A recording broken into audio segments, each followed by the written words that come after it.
السلام علیکم ورحمۃ اللہ وبرکاتہ۔ بسم اللہ الرحمن الرحیم۔ امیر سبکتگین نے ابو مسلم کے مکان کی طرف روانہ ہونے سے پہلے اپنے معتبر فوجیوں کا ایک دستہ سردار تبریز کے محل قصر سرخ کی جانب اس ہدایت کے ساتھ بھیج دیا تھا کہ وہ دن کے اجالے میں اتنے فاصلے پر رہیں کہ کسی کو ان کی موجودگی کی خبر نہ ہو سکے۔ پھر جیسے جیسے رات گہری ہوتی جائے تمام سپاہی آہستہ آہستہ قصر سرخ کی طرف بڑھتے رہیں، یہاں تک کہ سردار تبریز کے محل کے گرد مسلح فوجیوں کا ایک حصار قائم ہو جائے۔ بس قصر سرخ کے صدر دروازے کو چھوڑ دیا جائے تاکہ آنے والے کسی قسم کا شبہ نہ کر سکیں۔ اسی طرح دوسرے فوجی دستے کو یہ حکم تھا کہ امیر کے داخل ہوتے ہی تمام سپاہی ابو مسلم کے مکان کا محاصرہ کر لیں۔ آخری ہدایت دینے کے بعد امیر سبکتگین محمود کو لے کر قصر شاہی سے باہر نکلا۔ اس کے ہمراہ 50 کے قریب مسلح سپاہی تھے۔ ابو مسلم کا مکان قصر شاہی سے زیادہ دور نہیں تھا، پھر بھی محل سے سپہ سالار کی رہائش گاہ تک قدم قدم پر نقیب کھڑے کیے گئے تھے، جو بلند آوازوں کے ساتھ امیر غزنی کی آمد کا اعلان کر رہے تھے۔ آداب شاہی کے مطابق ابو مسلم نے اپنے مکان سے نکل کر تقریباً 1 فرلانگ کے فاصلے پر امیر سبکتگین اور ولی عہد سلطنت کا استقبال کیا۔ یہ امیر عالی مقام کی ذرہ نوازی ہے کہ ایک خادم کے غریب خانے کو اپنے روشن وجود سے منور کیا۔ ابو مسلم آج بے پناہ عجز و انکسار کا پیکر نظر آ رہا تھا۔ تمہاری خدمات اس بات کی متقاضی تھیں ابو مسلم کہ امیر غزنی خود چل کر اس بزم نشاط تک پہنچتے۔ امیر سبکتگین کے ایک ایک لفظ میں گہرا طنز پوشیدہ تھا، مگر ابو مسلم کے ذہن کی رسائی وہاں تک ممکن نہیں تھی۔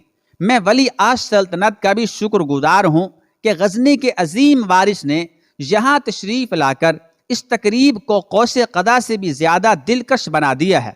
ابو مسلم نے خوشامد کا ایک اور مظاہرہ کیا تاکہ امیر غزنی کو کسی قسم کا شبہ نہ ہو سکے۔ محمود نے ابو مسلم کی بات کا کوئی جواب نہیں دیا، باپ کی ہدایت کے مطابق صرف مسکرا کر رہ گیا۔ اس کے بعد ابو مسلم نے امیر سبکتگین سے پوچھا، ملکہ عالیہ اور دوسری خواتین معظمات تشریف نہیں لائیں؟ وہ لوگ بھی عنقریب پہنچنے والے ہیں۔ سبکتگین نے نہایت خوش دلی کے ساتھ کہا، ان کے بغیر یہ تقریب نشاط نامکمل ہے۔ ابو مسلم امیر کی سواری کے آگے آگے چلنے لگا۔ شادی کے گھر کو دلہن سے بھی زیادہ آراستہ کیا گیا تھا۔ پھر جیسے ہی امیر کی سواری دروازے پر پہنچی، ایک فوجی دستے نے سلامی پیش کی اور کچھ دیر تک آتش بازی چھوڑی جاتی رہی۔ غزنی کے دیگر امراء بھی شامل تقریب ہو چکے تھے۔ سبکتگین کی آمد کا شور سن کر وہ بھی دروازے پر آ گئے اور اپنے فرما روا کا استقبال کرنے کے لیے نصف قد تک جھک گئے۔ امیر سبکتگین بڑے باوقار انداز میں اندر داخل ہوا، اس مسند پر بیٹھ گیا جو غزنی کے حکمراں کے لیے مخصوص کر دی گئی تھی۔ دائیں ہاتھ پر محمود بیٹھا اور بائیں ہاتھ پر دوسرے امراء۔ سبکتگین کے ساتھ آنے والے 50 سپاہیوں میں سے 10 سپاہی امیر کے پیچھے اپنی تلواریں بے نیام کیے کھڑے تھے اور باقی 40 سپاہی دروازے پر اس طرح متحرک نظر آ رہے تھے جیسے کچھ دیر بعد انہیں دشمن پر یلغار کرنا ہو۔ جیسے ہی امیر سبکتگین مسند پر بیٹھا، ابو مسلم کا لڑکا فرما روائے غزنی کے سلام کے لیے حاضر ہوا۔ سبکتگین نے رسم دنیا کے مطابق اسے خوشحالی اور کامیابی کی دعائیں دی۔ اتنے میں دروازے پر شور برپا ہوا کہ ملکہ عالیہ اور دوسری خواتین معظمات تشریف لے آئی ہیں۔ ابو مسلم کے چہرے پر اطمینان کی لہر دوڑ گئی۔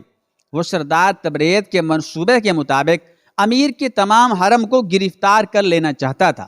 ملکہ غزنی کی پالکی کے ساتھ 50 پالکیاں اور تھیں، جن میں حرم سرا کی معزز خواتین موجود تھیں۔ ہر پالکی کو 4 طاقتور کہار اٹھائے ہوئے تھے۔ یہ پالکیاں مسلح سپاہیوں کے درمیان سے گزر رہی تھیں۔ دروازے پر موجود ابو مسلم کے سپاہیوں نے پالکیوں کی بڑی تعداد کو حیرت سے دیکھا تھا، مگر کسی میں دم مارنے کی ہمت نہیں تھی۔ کچھ دیر بعد یہ پالکیاں صدر دروازے سے گزر کر زنان خانے تک پہنچ گئیں۔ زنان خانہ مردانہ حصے سے کافی فاصلے پر تھا۔ ملکہ غزنی کے آتے ہی ابو مسلم نے اپنے ملازموں کو اشارہ کیا جو ایک گوشے میں خشک میوے کے طباق اٹھائے ہوئے کھڑے تھے۔ سبکتگین نے طبیعت کی ناسازی کا بہانہ بنا کر میوے کھانے سے انکار کر دیا۔ ایک لمحے کے لیے ابو مسلم کے چہرے کا رنگ فق ہو گیا، مگر دوسرے ہی لمحے اس نے مسکراتے ہوئے اپنے ملازموں کو حکم دیا امیر معظم کی خدمت میں شربت نیلوفری پیش کیا جائے کہ اس سے طبع مبارک فرحت محسوس کرے گی۔ ملازموں نے دوڑ کر برابر کے کمرے سے سراہیاں اٹھائیں اور ایک طلائی پیالہ لبریز کر کے سبکتگین کی طرف بڑھایا۔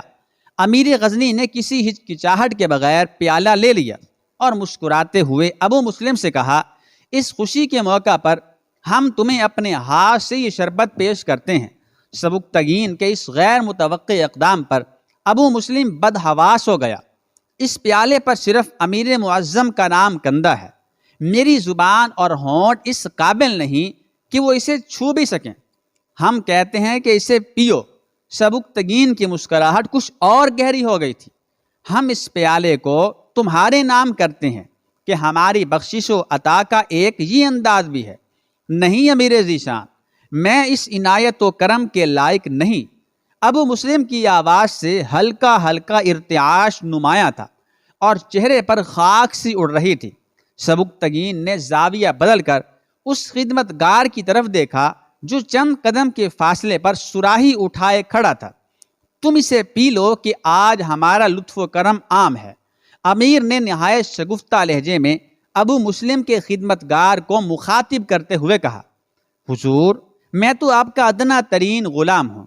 خدمت گار اپنے امیر کی مہربانی کا یہ انداز دیکھ کر گھبرا گیا تھا۔ کوئی آقا نہیں، کوئی غلام نہیں۔ امیر سبکتگین کے لہجے کی شگفتگی میں مزید اضافہ ہو گیا تھا۔ سالار ابو مسلم کی بزم نشاط ہے، آج کے دن ہم اس فرق کو بھی مٹائی دیتے ہیں، لو اسے پی لو۔ شدت جذبات سے خدمت گار کا جسم کانپنے لگا اور وہ سراہی فرش پر رکھ کر آگے بڑھا۔ پھر اس نے لرزتے ہاتھوں سے وہ طلائی پیالہ لے لیا اور گھونٹ گھونٹ کر کے پینے لگا۔ ایک معمولی خدمت گار امیر غزنی کی اس غیر معمولی عنایت پر بہت خوش نظر آ رہا تھا۔ اس دوران ابو مسلم پتھرائی ہوئی آنکھوں سے اپنے ملازم کو دیکھ رہا تھا اور اس کے چہرے کا رنگ کفن کی طرح سفید ہو گیا تھا۔ جیسے ہی شربت نیلوفری خدمت گار کے حلق سے اترا، اس کی حالت غیر ہونے لگی۔ پہلے اس نے اپنے دل پر ہاتھ رکھا اور پھر چیختا ہوا فرش کی طرف جھکنے لگا، حضور یہ مجھے کیا ہو رہا ہے؟ میرے پورے جسم میں ایک آگ سی دہک رہی ہے۔ سبکتگین اپنی نشست پر کھڑا ہو گیا اور اس نے درباری طبیب کی طرف دیکھا جو امیر کے جانب سب سے آخر میں بیٹھا تھا۔ یہ شخص بے گناہ اور بے ضرر ہے، اسے مرنے سے بچا لیجئے ورنہ ہمیں زندگی بھر ایک معصوم انسان کی موت کا افسوس رہے گا۔ درباری طبیب ایک لمحہ ضائع کیے بغیر مسند سے اترا اور خدمت گار کے منہ میں تریاق کے قطرے ٹپکانے لگا۔ ابو مسلم کو کچھ دیر کے لیے سکتہ سا ہو گیا تھا، پھر وہ سنبھلا اور زنان خانے کی طرف بھاگا۔ ہوشیار باش، سبکتگین کے پیچھے کھڑے ہوئے ایک مسلح محافظ نے پوری طاقت سے چیختے ہوئے کہا۔ ابھی اس نعرے کی گونج ختم نہیں ہوئی تھی کہ صدر دروازے پر بھی یہی نعرہ بلند ہوا، ہوشیار باش، اور پھر دور دور تک یہی آوازیں سنائی دینے لگیں۔ ابو مسلم مردانہ نشست سے نکل کر زنان خانے میں داخل ہوا تو وہاں صورتحال ہی کچھ اور تھی۔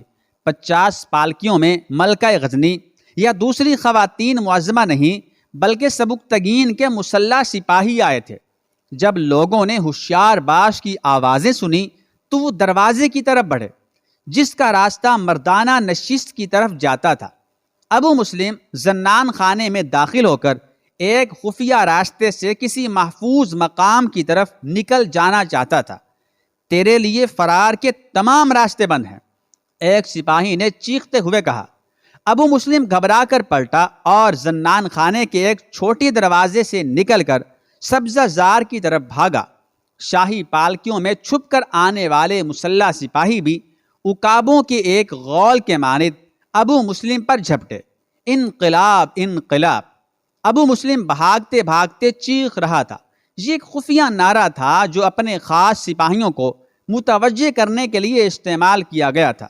ابو مسلم کی ہدایت تھی کہ جب انقلاب کا نعرہ بلند ہو تو امیر سبکتگین، محمود اور دوسرے امرائے مملکت پر بے دریغ حملہ کر دیا جائے۔ ابو مسلم کے اس نعرے کے جواب میں کچھ اور آوازیں بھی بلند ہو گئیں، مگر یہ سب آوازیں بہت کمزور تھیں۔ اس کے برعکس پوری فضا ہوشیار باش کے نعروں سے گونج رہی تھی۔